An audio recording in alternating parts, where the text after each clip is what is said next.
أشهد أن لا إله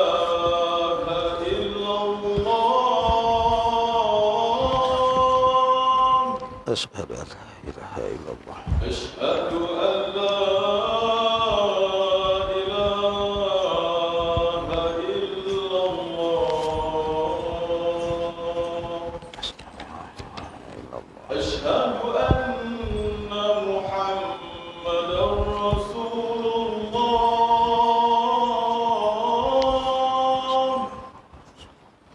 أشهد أن محمدا رسول الله.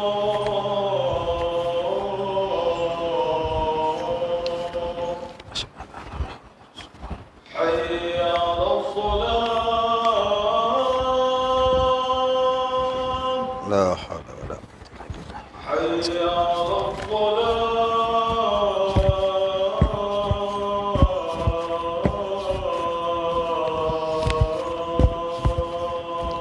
لا حول. حي على الفلاح.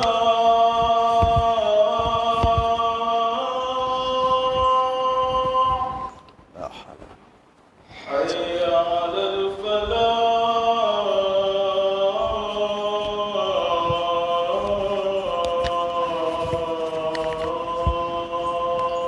لا حول. الله أكبر الله أكبر. الله أكبر. لا إله إلا الله.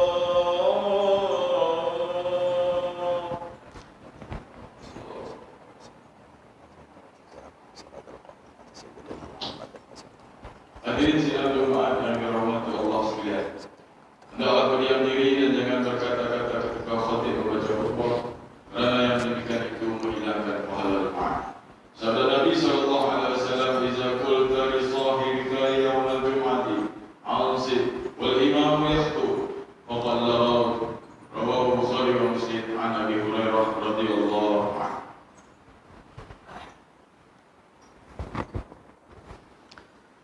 الحمد لله.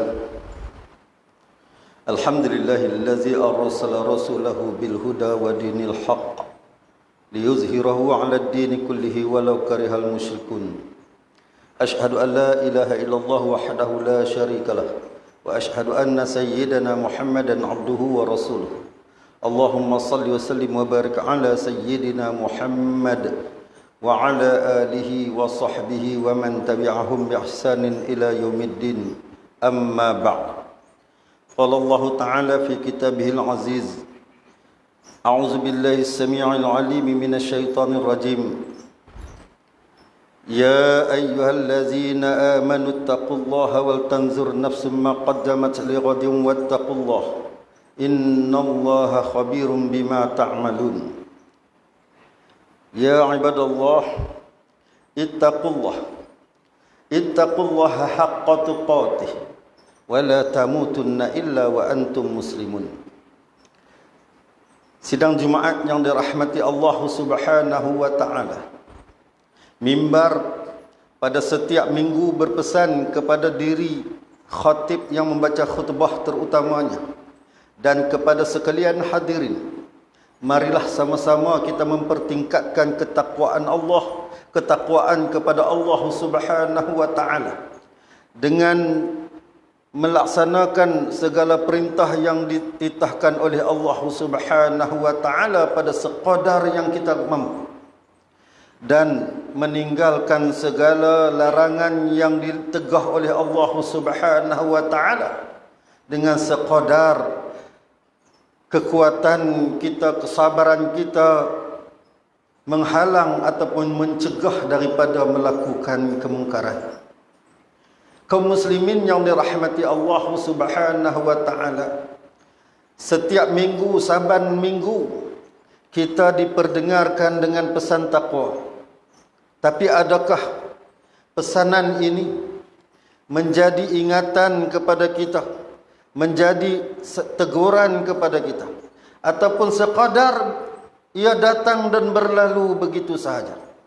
Sedangkan pesanan taqwa di dalam khutbah adalah satu rukun. Meninggalkan pesanan taqwa maka tidak sah khutbah itu. Jadi mimbar menyeru sangat-sangat. Marilah semua anak qaryah yang hadir pada hari ini dan juga yang mendengar melalui corong speaker masjid ini, marilah kita mempertingkatkan ketakwaan kita kepada Allah dengan beramal sebaik-baik amal, dengan beramal segala ilmu yang kita pelajari. Kita tidak akan dapat mempertingkatkan ketakwaan kita dengan beramal sesuatu dengan tanpa ilmu. Justeru itu mimbar juga menyeru kepada sekalian yang hadir, marilah sama-sama kita memenuhi ruang masjid ini dengan penuh SOP, mengikut SOP yang ditetapkan. Hadir di dalam majlis-majlis ilmu yang disediakan oleh ahli jawatan kuasa masjid ini. Kaum muslimin yang dirahmati Allah Subhanahu wa taala, kita tidak akan dapat merasa kemanisan takwa kalau kita beramal dengan tidak berilmu. Dan orang yang seharusnya mengajak kepada kebaikan ini ialah orang yang Allah Ta'ala pilih untuk dia memakmurkan masjid ini. Siapakah mereka-mereka yang Allah Ta'ala pilih? Firman Allah Subhanahu wa Ta'ala di dalam surah At-Taubah, A'udzu billahi minasyaitonir rajim. Innama ya'muru masajidallahi man amana billahi wal yawmil akhir wa iqama shalah wa atiz zakah wa lam yakhsha illa Allah fa'asa ulaika an yakunu minal muhtadin. Sadaqallahul azim. Hanya saja yang layak memakmurkan masjid, yang menghidupkan masjid-masjid Allah, ialah orang-orang yang beriman kepada Allah dan beriman kepada hari akhirat, serta mendirikan sembahyang dan menunaikan zakat dan tidak takut kepada yang lain selain daripada Allah, melainkan takut mereka hanya kepada Allah. Maka adalah dengan mereka yang demikian itu diharapkan mereka menjadi dari golongan yang mendapat petunjuk Allah Subhanahu wa taala. Lihatlah, Allah Taala telah menyatakan orang-orang yang selayaknya, yakni orang yang Allah Taala menjemputkan mereka ke masjid-masjid itu untuk memakmurkan masjid Allah itu, ialah mereka-mereka yang beriman, yaitu orang yang mengenal akan Allah, orang yang bertauhid akan Allah Subhanahu wa taala. Untuk mendapat kesempurnaan iman, tidak mesti kita melalui ilmu untuk mengenal Allah, supaya teguh keimanan kita. Dan orang-orang yang beriman kepada Allah ini juga adalah orang-orang yang beriman kepada hari akhirat. Kerana setiap daripada kita pasti akan merasa takut persoalan-persoalan di akhirat nanti. Allah Ta'ala akan bertanya kepada setiap daripada kita, walaupun sebesar zarrah perbuatan kita, sama ada amalan yang baik ataupun amalan yang buruk, tetap akan dipertunjukkan kepada kita semasa kita hidup di dunia. Allah Ta'ala akan tanya dengan segala nikmat yang telah Allah Ta'ala kurniakan.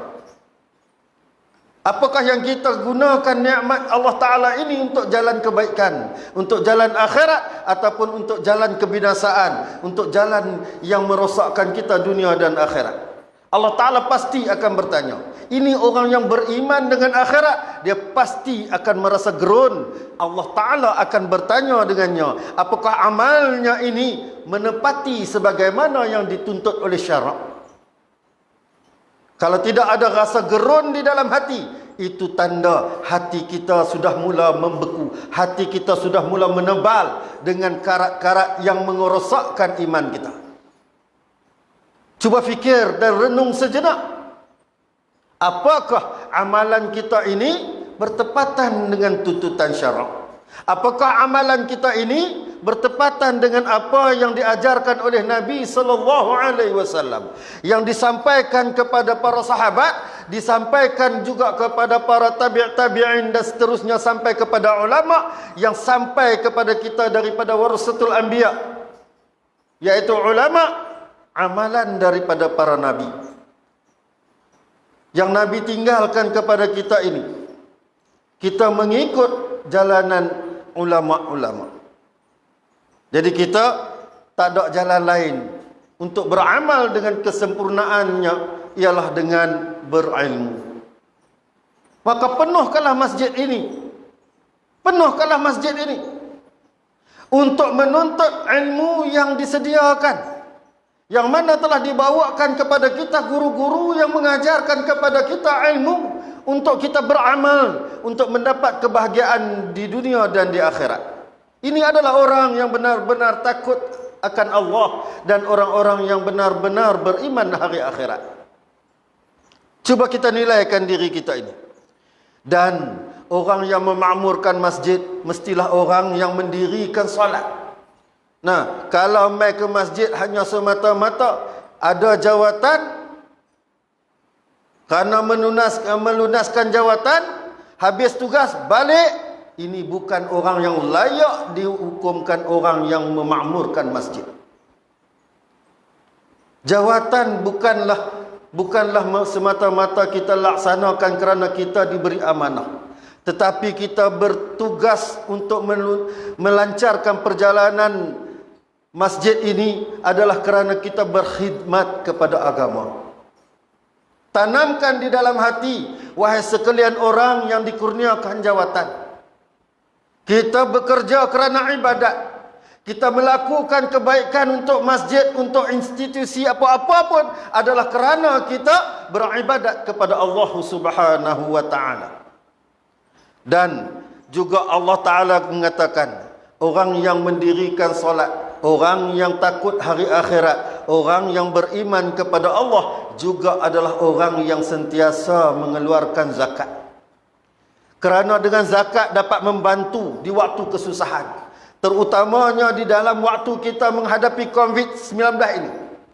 Dengan zakat juga kita dapat membantu jiran-jiran kita, kaum keluarga kita yang mereka tersepit pada ketika ini, yang memerlukan bantuan. Maka orang yang beriman, dia tidak akan kedekut dan dia tidak akan berkira untuk mengeluarkan hartanya untuk diinfakkan ke jalan Allah, sama ada melalui sedekah yang sunat ataupun sedekah yang wajib, dia akan laksanakan. Inilah orang yang selayaknya berada di dalam masjid, orang yang selayaknya yang menguruskan masjid, kerana harta masjid itu adalah harta anak Qaryah. Kutipan masjid itu adalah kutipan untuk memelihara kesejahteraan anak Qaryah. Maka selayaknya masjid tidak menghimpunkan wang yang banyak untuk bermegah-megah, tetapi bantu kepada anak Qaryah yang memerlukan, terutamanya di dalam masa kita menghadapi COVID ini. Masjid ini juga adalah salah satu masjid yang banyak membantu anak Qaryah pada ketika COVID. Dan kita orang yang berada, jangan lupa untuk kita menginfakkan sedikit daripada harta kita. Masukkan duit di dalam tabung. Lillahi ta'ala. Ini orang yang beriman. Ini orang yang takut akan hari akhirat. Maka Allah Ta'ala memilih sekalian yang ada di dalam masjid pada hari ini adalah dari kalangan mereka-mereka yang beriman. Justeru itu, mari kita memperkuatkan iman kita untuk kita mengekalkan kesejahteraan, kehidupan di atas muka bumi Allah Subhanahu wa ta'ala. Kaum muslimin yang dirahmati Allah Subhanahu wa ta'ala, sedikit peringatan daripada Nabi sallallahu alaihi wasallam. Kita ini adalah orang-orang mukmin ini. Pesan Nabi, al-mu'minu baina khamsin syada'ika, mu'minan yahsuduhu, wa kafirun yuqatiluhu, wa munafiqun yubghiduhu, wa syaitan yudilluhu, wa nafsun tunazi'uhu. Nabi berpesan kepada kita, yaitu setiap daripada orang mukmin itu sentiasa akan berhadapan dengan 5 musuh. Musuh ini di sekitar kita, yaitu pertamanya, orang yang mukmin sesama mukmin ini adalah orang mukmin yang bersifat dengan hasad dengki. Kita kena jaga elok-elok. Perhatikan keadaan sekitar kita. Jangan sampai kita menimbulkan fitnah yang membolehkan musuh dari kalangan kita sendiri melakukan fitnah, yaitu orang yang berpenyakit hasad dengki berada di kalangan kita. Dan juga yang keduanya ialah orang kafir yang sentiasa menjahanamkan, yang sentiasa memerangi kita. Orang kafir tidak pernah berhenti untuk merosakkan akidah orang Islam. Tetapi orang Islam semakin hari semakin sedikit terpaut dengan kata-kata indah. Apa dia? Lebih baik orang kafir yang amanah daripada orang Islam yang khianat. Di akhirat nanti kamu akan dibangkitkan dengan siapa yang kamu kasih. Kamu akan dibangkitkan dengan siapa yang kamu ikut. Kamu akan dibangkitkan dengan siapa yang kamu pilih. Kalau kamu merasa orang kafir baik, kamu akan dibangkitkan dengan orang kafir. Sedangkan kafir, apabila mati ia dalam keadaan kafir, Allah Ta'ala telah menyediakan baginya neraka. Sedangkan orang Islam, walaupun matinya di dalam keadaan asi, di dalam keadaan derhaka, di dalam keadaan berdosa, ia tetap menuju ke syurga. Kamu pilih yang mana? Kamu memilih kafir? Silakan. Tetapi orang yang mukmin, dia pasti akan menjaga imannya. Sebaik-baik pilihan ialah ia memilih orang Islam. Dan yang ketiganya ialah munafik yang sentiasa memusuhi. Jaga. Dari kalangan kita terdapat berbagai-bagai jenis bentuk munafik yang menjahanamkan, yang membinasakan akidah-akidah umat Islam. Ada dari kalangan kita. Mereka masuk dengan akidah liberal. Mereka masuk dengan akidah sosial. Mereka masuk dengan akidah komunis yang nampak pada zahirnya seperti baik, tetapi merosakkan iman. Ini adalah golongan munafik yang paling bahaya berada dalam kita. Maka orang beriman harus berhati-hati. Dan yang keempatnya ialah syaitan yang sentiasa menyesatkan. Syaitan ini adalah daripada bisikan-bisikan yang datang membisik kepada orang-orang beriman supaya berusaha untuk menjauhkan diri daripada kebaikan atas jalan Allah, atas jalan agama. Syaitan membisikkan dengan kebaikan semata-mata. Kita lihat pada kebaikan mengikut pandangan syaitan. Bahaya bagi kita. Dan yang keempatnya ialah nafsu kita.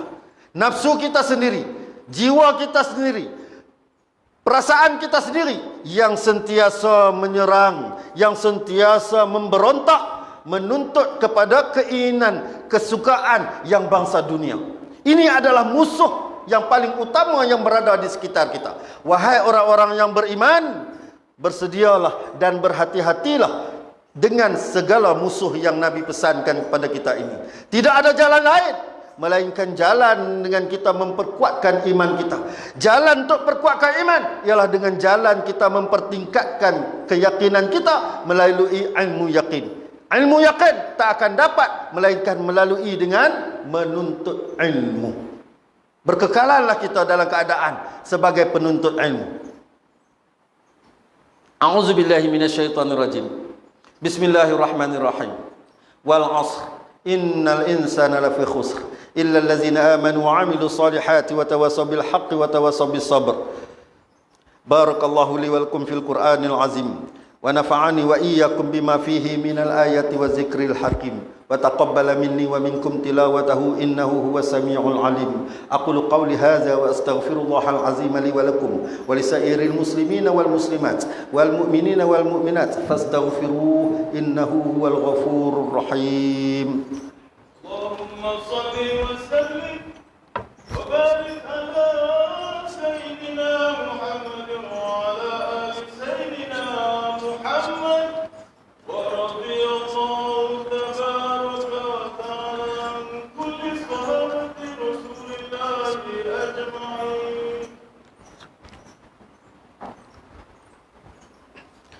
Alhamdulillah.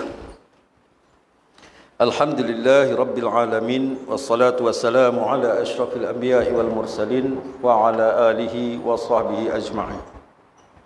Allahumma salli wa sallim wa barik ala sayyidina Muhammad wa ala ali sayyidina Muhammad. Ashhadu an la ilaha illallah wahdahu la syarika lahu wa ashhadu anna Muhammadan abduhu wa rasuluh.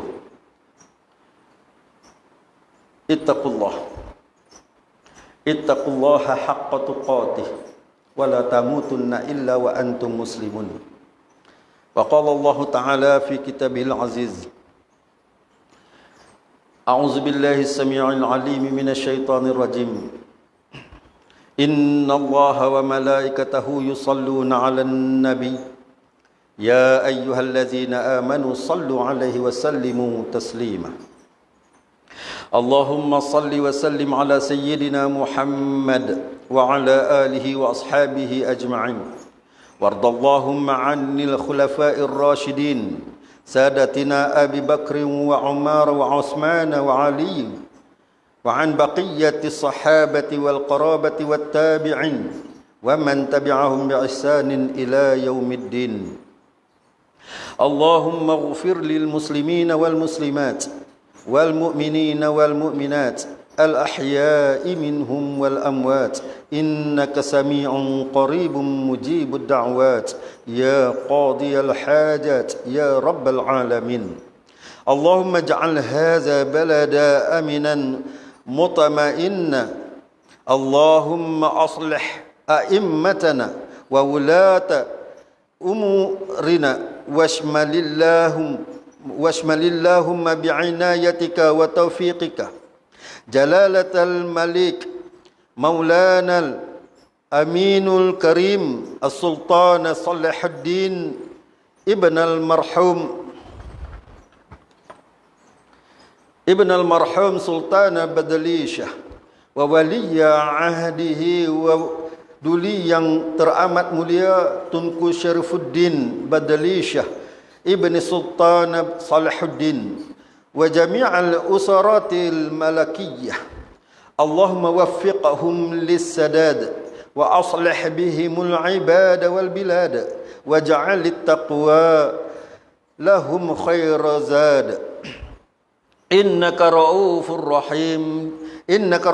rahimun jawadun ya latifan bil ibad ya arhamar rahimin Rabbana hab lana min azwajina wa zurriyyatina qurrata a'yunin waj'alna lil muttaqina imama. Allahumma ahsin 'aqibatana fil umuri kulliha wa ajirna min khizyid dunya wa 'azabil akhirah. Allahumma inna na'udzubika min jahdil bala wa darqish syaqa wa su'il khada wa syamatatil a'da'i wa 'udhalid da'i wa khabatir raja. Allahumma ya dafi'al baliyat ادفع عنا كل بلاء الدنيا وعذاب الآخرة وشر الدنيا وشر الآخرة ربنا آتنا في الدنيا حسنة وفي الآخرة حسنة وقنا عذاب النار إن عباد الله إن الله يأمر بالعدل والإحسان وإيتاء ذي القربى وينهى عن الفحشاء والمنكر والبغي يعظكم لعلكم تذكرون فاذكروا الله العظيم يذكركم واشكروا نعمه يزدكم واسألوه من فضله يعطكم ولذكر الله أكبر والله يعلم ما تصنعون أقم الصلاة